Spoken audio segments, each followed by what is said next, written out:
જેતપર ગામે આ અમરનાથ ઉપવાસનો આજે ત્રીજો દિવસ છે। મહત્વની વાત એ છે કે ગતકાલ સુધી 6 પુરુષો હતા, પણ આજે 3 મહિલાઓ પણ જોડાઈ છે, એટલે કે 9 જેટલા ખેડૂતો આ અમરનાથ ઉપવાસ પર બેઠા છે। સાથે જ આજે ખેડૂતો મુંડન કરાવીને વિરોધ કરી રહ્યા છે। આપણે ખેડૂતો સાથે જ વાત કરીશું કે આજે તમે મુંડન કરાવ્યું, શા કારણે મુંડન કરાવ્યું? અદાણી કંપનીના વિરોધમાં। કેટલા ખેડૂતોએ કરાવ્યું અને શું માંગને લઈને છે?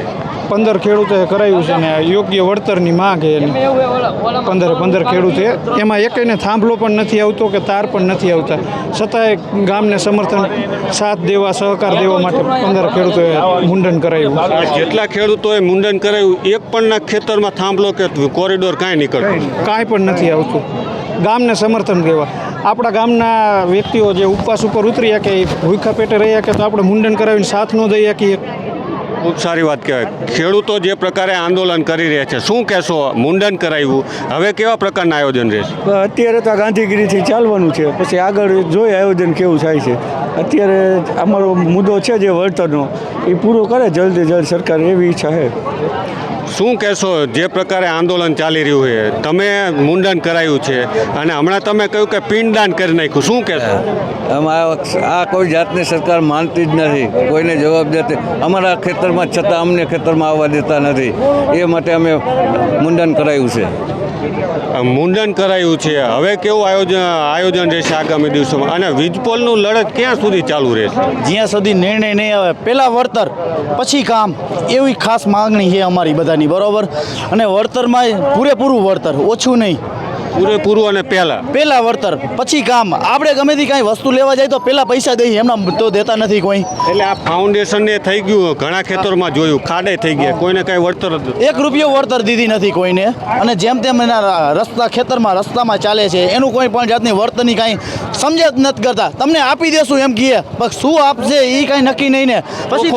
પછી તો કોથરામાંથી બિલાડું કાઢ્યા હતો ભાઈ, એટલે કરોડોની જમીન લાખોની થઈ જાય, ફૂટી કોડીની થઈ જાય। હા, ખોટી કોડીની થઈ જાય ને જમીન તો। અને વળતરમાં એવું એને કે નક્કી કરી દીધી અમને કે ભાઈ તમારે 50 લાખ આવશે કે 25 લાખ આવશે કે 35 લાખ આવશે, તો યોગ્ય હે ને, આ તો તમને મળી જશે એવું તો એમ કહીને એમ કહે કે તમારા ખાતા નંબરને દિયો, પણ અમારા ખેડૂતો કોઈ ખાતા નંબર દેતા નથી અને સહી ક્યાંય કરતા નથી। આજુબાજુના જિલ્લામાંથી ને ખેડૂતો આવે, ઘણા મેં જોયા, સુરેન્દ્રનગર હોય, રાજકોટ હોય, જુનાગઢ, જામનગર, દ્વારકા, કચ્છ। કાલે 82 થી 85 ગામના સમર્થન દેવા માટે આવ્યા હતા અમારા ગામમાં, અને તમામ એમ કહે કે અમારું ફૂલ સમર્થન છે, તમારે તન મન ધન જે જોઈ કહેજો, તમારે અમે ફૂલ સપોર્ટમાં છીએ તમારા સાથે। જેતપરનું આંદોલન રાજ્યવ્યાપી કહી શકાય, જે પ્રકારે અલગ અલગ જિલ્લા, ચોક્કસ 101%। રાત્રે જે આ લોક ડાયરો ને રાખો, એમાં સરકારને સદબુદ્ધિ માટે પ્રાર્થના કરતા હોય છે। હા, એમાં પ્રાર્થના કરવા માટે જ આ બધું કરીએ, ધૂન કરી, ભજન કરી છે બધું, અને એવું લાગે, અને આ મોદી સાહેબ તો હવે કોઈ જાતનું કોઈ સમજતા જ નથી, તો શું કરવાનું? સ્ટેડિયમમાં નામ ફેરવી નાખે તો એનું શું હાલે હવે બીજું કાંઈ હવે? એટલે હવે ખેડૂતોનું આ જે આંદોલન છે, આ મુંડન પૂરતું સીમિત નથી, રાજ્યવ્યાપી ફેલાઈ ગયું છે, અને જ્યાં સુધી માંગ ન સંતોષાય ત્યાં સુધી ચાલુ રહે। ચોક્કસ 101% માંગ પૂરી ન થાય ત્યાં લગી આ ચાલુ જ રાખવાનું રહેશે। તો આ જેતપરના ખેડૂતો છે, અને હવે જે મેં અગાઉ કહ્યું તેમ કે 6 પુરુષો જ હતા, હવે 3 મહિલા પણ જોડાઈ છે, એટલે ટોટલ 9 આ અમરનાથ ઉપવાસ પર બેઠા છે। ગતકાલે જે આંકડો હતો તે 426 ખેડૂતો પ્રતિક ઉપવાસ પર બેઠા હતા, અત્યારે લગભગ 30 જેટલા ખેડૂતોનો આંકડો સામે આવ્યો છે, પરંતુ જેમ જેમ સમય વીતશે તેમ આંકડો વધી શકે છે। પરંતુ ખેડૂતોની એક જ માંગ છે કે યોગ્ય વળતર આપવામાં આવે, ક્યારે મળશે તે જોવાનું રહ્યું। જય જવાન।